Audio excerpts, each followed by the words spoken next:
다 함께 사도신경으로 우리의 신앙을 고백함으로 4월 24일 금요일 기도회를 시작하겠습니다. 나는 전능하신 아버지 하나님, 천지의 창조주를 믿습니다. 나는 그의 유일하신 아들 우리 주 예수 그리스도를 믿습니다.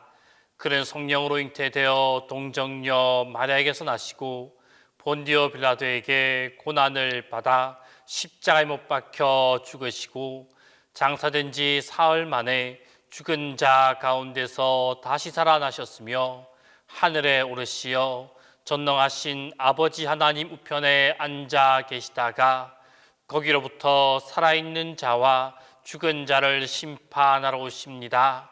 나는 성령을 믿으며 거룩한 공교회와 성도의 교제와 죄를 용서받는 것과 몸의 부활과 영생을 믿습니다.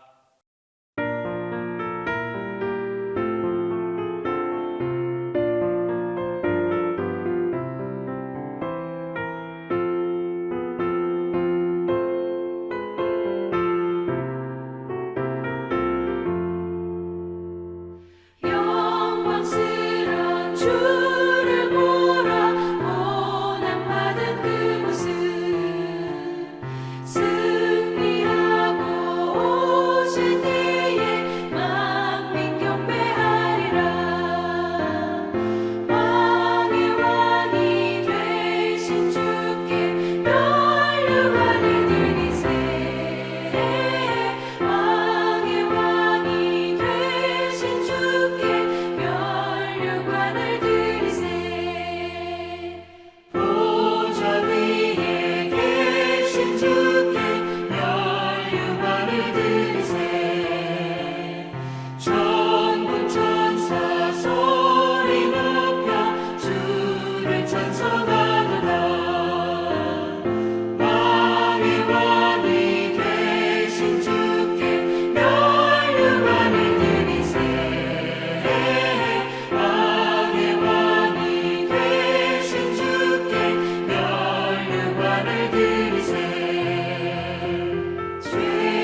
기도해 주시는 하나님 말씀은 로마서 1장 24절에서 32절입니다.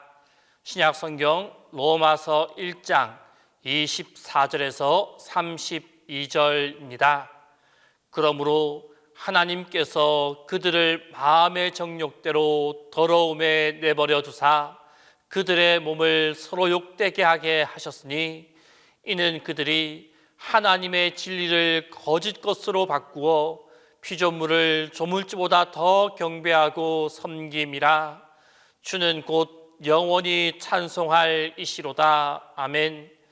이 때문에 하나님께서 그들을 부끄러운 욕심에 내버려 두셨으니 곧 그들의 여자들도 순리대로 쓸 것을 바꾸어 영리로 쓰며 그와 같이 남자들도 순리대로 여자 쓰기를 버리고 서로 향하여 음욕이 불일 듯하매 남자가 남자와 더불어 부끄러운 일을 행하여 그들의 그릇 때문에 상당한 보응을 그들 자신이 받았느니라. 또한 그들이 마음에 하나님 두기를 싫어하며 하나님께서 그들을 그 상실한 마음대로 내버려 두사 합당하지 못한 일을 하게 하셨으니 곧 모든 불의, 추악, 탐욕, 악의가 가득한 자요 시기, 살인, 분쟁, 사기, 악독이 가득한 자요 수근수근하는 자요 비방하는 자요 하나님께서 미워하시는 자요 능욕하는 자요 교만한 자요 자랑하는 자요 악을 도모하는 자요 부모를 거역하는 자요 우매한 자요 배악하는 자요 무정한 자요 무자비한 자라. 그들이 이 같은 일을 행하는 자는 사형에 해당한다고 하나님께서 정하심을 알고도 자기들만 행할 뿐 아니라 또한 그런 일을 행하는 자들을 옳다 하느니라. 오늘 본문에서 사도 바울은 이방인들의 죄를 말하면서 도덕적 측면에서 나타나는 죄에 대해서 말하고 있습니다. 즉 사도 바울은 이방인들의 성적 범죄를 비롯하여서 모두 22가지의 죄악된 모습을 지적하고 있습니다. 이방인들의 죄악된 모습을 지적하고 있는 오늘 말씀 가운데 내버려 두사라는 말씀이 나옵니다. 이 말씀은 24절과 26절과 28절에서 거듭 반복해서 나타나고 있습니다. 계속적으로 반복해서 사용하고 있다는 것은 이 말씀이 매우 강조되고 있다라는 것을 의미합니다. 즉 이것은 하나님의 유기, 하나님의 내버려 두심을 강조하고 있는 말씀입니다. 그런데 중요한 것은 이러한 인간을 향한 하나님의 내버려 두심, 이것은 인간에게 있어서 가장 큰 비극이다라는 사실입니다. 창조주 하나님께서는 만물을 창조하시고 그냥 방치해 두시는 것이 아니라 하나님의 뜻을 따라 그 뜻대로 섭리하십니다. 그리고 특별히 하나님의 형상으로 창조된 인간에 대해서는 삶의 구체적인 부분까지 일일이 개입하시고 간섭하십니다. 물론 인간이 타락하기 전까지만 해도 이것은 인간의 행복이었습니다. 하나님이 인간의 삶에 개입하시고 그 삶을 간섭받는 이상 인간에게는 문제될 일이 전혀 없었습니다. 그런데 인간이 타락한 이후 이러한 하나님의 개입과 간섭을 싫어하기 시작했습니다. 하나님의 관심과 하나님의 시선이 자신에게 머물고 있는 것, 그것 자체를 싫어하기 시작하였습니다. 하나님의 개입과 간섭을 구속으로 여기고 그것을 곧 불행이다라고 생각하였습니다. 그래서 인간들은 스스로 하나님을 멀리 떠나버리고 말았습니다. 하나님을 알되 영화롭게 하지 않고 감사하지도 않았습니다. 그리고 썩어지지 않는 하나님의 영광을 썩어질 사람과 새와 짐승과 기어다니는 동물의 모양을 우상으로 바꾸어 그들을 섬기까지 하였습니다. 그러므로 하나님께서도 하나님을 마음에 두기 싫어하는 그 사람들, 하나님의 개입과 간섭을 받기 싫어하는 그 사람들을 하나님이 떠나시고 그들을 애써 간섭하지 않으셨습니다. 그 사람들을 이제 그냥 내버려 두셨습니다. 곧 인간들이 자기 마음대로 하도록 그 사람들을 방치하신 것입니다. 이것이 바로 하나님의 유기입니다. 그렇다면 이렇게 하나님과의 관계를 멀리하여 하나님의 간섭과 개입으로부터 벗어난 인간들, 과연 그들의 삶이 행복하게 되었습니까? 그들의 삶 속에 자유를 만끽하며 살아가게 되었습니까? 하나님의 간섭에서 벗어난 인간들, 자유를 누리게 되었습니다. 그 순간 정말로 그들에게 자유가 찾아왔습니다. 자기가 하고 싶은 대로 다 할 수 있게 되었습니다. 그러나 그러한 자유는 진정한 자유가 아니었습니다. 그들에게 주어진 자유, 방종이었습니다. 그들의 자유는 행복을 가져다 주지는 못하였습니다. 하나님을 떠난 자유, 인간을 돌이키기 어려운 비극으로 몰고 가고 말았습니다. 지금을 살아가고 있는 인간의 삶의 모습이 이것을 잘 증거하고 있습니다. 또한 오늘 본 말씀도 하나님께서 인간 세계의 온갖 재앙만이 더욱 흉흉하게 되었다라고 고발하고 있습니다. 하나님의 심판을 부채질함은 물론이고 하나님의 직접적인 심판이 아니어도 인간 스스로 자멸의 길을 초래하고 있다라고 고발하고 있습니다. 성도 여러분, 하나님의 개입, 하나님의 간섭을 싫어하고 자유를 만끽하려는 인간은 결국 화를 자초할 수밖에 없습니다. 나무가 그 근본인 뿌리에서 잘려나가면 살 수 없습니다.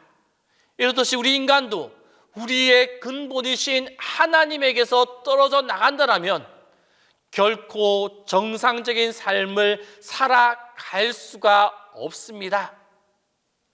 인류는 이미 그렇게 얼마나 많은 자멸을 경험했는지 모릅니다. 그러므로 이 비극을 종식시키기 위한다면 우리는 어떻게 해야 하겠습니까? 두말할 나위 없습니다. 하나님의 개입과 하나님의 간섭 안으로 우리의 삶이 들어와야만 합니다. 근대에 있어서 자유의 의미를 깊이 생각했던 미국의 사회 심리학자인 프롬은 1941년에 자유로부터의 도피라는 책을 출간하였습니다. 이 책에서 그가 말하고자 하는 것은 예전에는 사람들이 억압과 굴레로부터 도피했습니다. 그것을 자유라고 생각했습니다. 하지만 현대인들은 그것을 더 이상 자유라고 생각하지 않습니다. 라는 것입니다. 어딘가에 소속되려 한다라는 것입니다. 우리가 직장을 갖는 것, 혹은 학연, 지연, 혈연에 얽혀 들려는 것, 이 모두가 알고 보면 소속감과 정체감을 가지려는 일종의 자유로부터의 도피입니다. 그럼으로써 안전과 안정을 보장받으려고 노력합니다. 하지만 우리가 이런 것들을 한다고 해서 진정한 행복을 우리가 얻을 수 있겠습니까? 그렇지 않다라는 것입니다. 우리 사회에서 보듯이 더 큰 사회적인 문제와 교묘한 악만 생산해낼 뿐입니다. 그러므로 결국 우리의 살 길은 하나님께로 돌아가는 것입니다. 하나님의 섭리 안에서 하나님과 함께 살아가는 것입니다. 여주인 사라로부터 도피하여 나온 하갈의 살 길, 다시 사라에게로 돌아가는 것에 있었습니다. 이처럼 우리 인간 역시 우리 삶의 세세한 부분까지 개입하시고 관여하시기를 기뻐하시는 그 하나님께로 돌아가는 것, 하나님과 함께 살아가는 것, 그것이 바로 우리가 살아갈 길입니다. 아니, 그 이전에 하나님께 우리를 내버려 두지 않으시도록 결코 하나님으로부터 벗어나지 않아야만 합니다. 어린 아이가 부모의 간섭을 받는 것, 자유의 구속이 아닌 참된 자유와 행복을 의미합니다. 그렇듯이 우리 인간에 대한 하나님의 개입과 간섭, 바로 그러합니다. 하나님이 우리를 징계하신다면 그것은 하나님의 사랑입니다. 오히려 하나님의 무관심은 증오보다도 더 큰 불행으로 다가옵니다. 따라서 하나님이 우리를 징계하신다는 것은 우리에게 관심과 애정을 가지고 계시다라는 것으로 알고 그 징계를 받을 때 우리는 도리어 감사해야만 합니다. 정녕 우리는 언제까지나 하나님을 의지하고 하나님과 함께 해야만 합니다. 하나님의 간섭과 보살핌 안에서 생활하며 나아가야만 합니다. 항상 하나님 안에서 생활함으로 하나님의 간섭과 보살핌을 받아 주님의 깊은 사랑을 만끽하며 주님의 깊은 섭리를 체험하며 살아가는 성도님들의 삶이 다 될 수 있기를 바랍니다. 기도하겠습니다. 오늘 하루를 깨워주시고 하루를 살아가게 하신 하나님, 오늘 하루를 살아가는 동신의 성도들의 걸음걸음을 인도하여 주옵소서.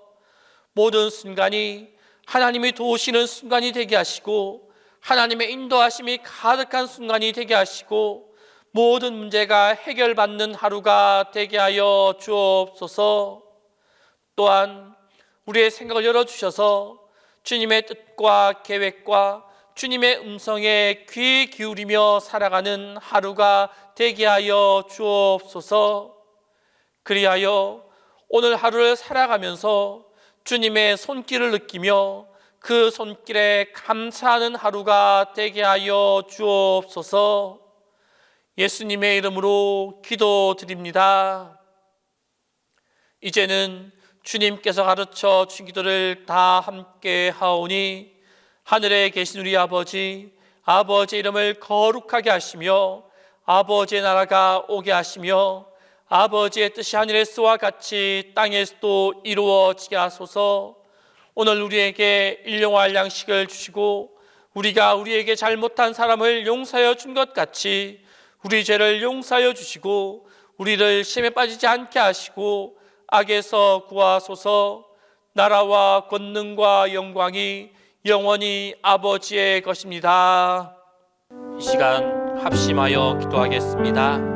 첫 번째로 항상 하나님 안에서 생활하는 우리의 삶이 되게 해달라고, 두 번째로는 우리의 삶이 주님의 말씀대로 살아가는 삶이 되게 해달라고, 세 번째로는 동신교회와 환우들을 위하여 기도하신 후에 개인적으로 기도하시기 바랍니다. 우리를 불러 자녀 삼아주신 하나님, 우리가 하나님의 불러주심으로 하나님 안에서 생활하게 하심에 감사를 드립니다.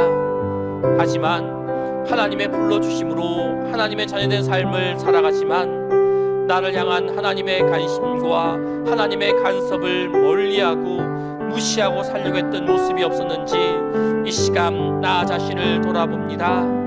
하나님으로부터 내버려둠을 당하지는 않았는지 돌아봅니다. 혹여 그러한 모습이 있었다라면 용서하여 주옵소서. 진정 우리가 살 길은 하나님 안에서 생활하는 삶임을 다시금 고백하며 하나님의 섭리 안에서 하나님의 간섭 안에서 항상 생활하는 우리가 되게 하여 주옵소서.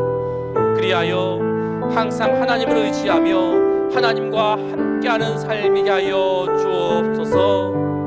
하나님 아버지, 하루하루의 삶의 기준이 하나님의 말씀이 되게 하여 주옵소서.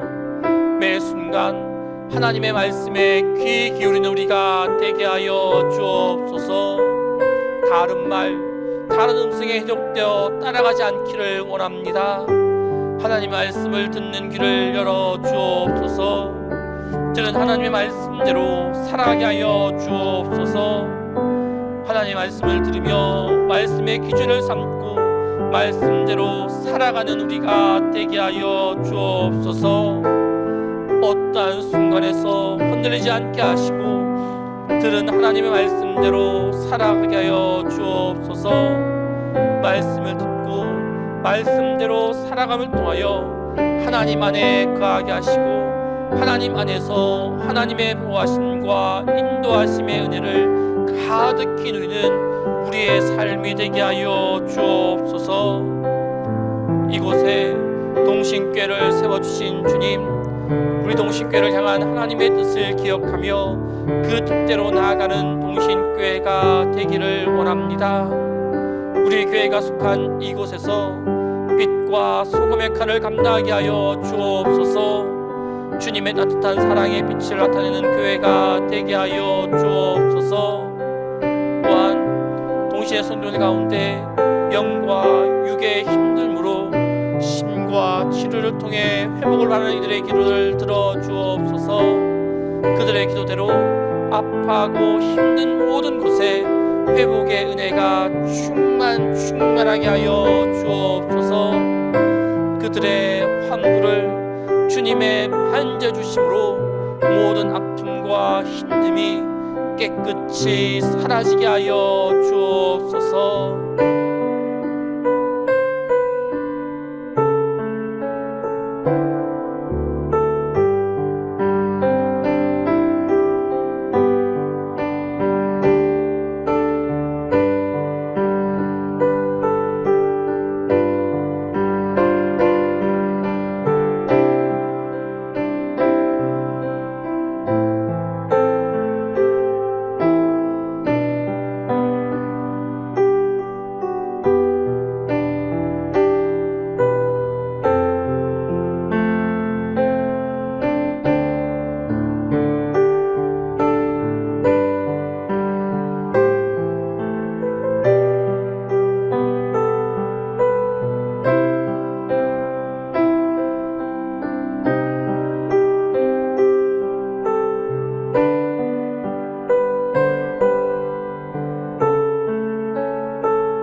주님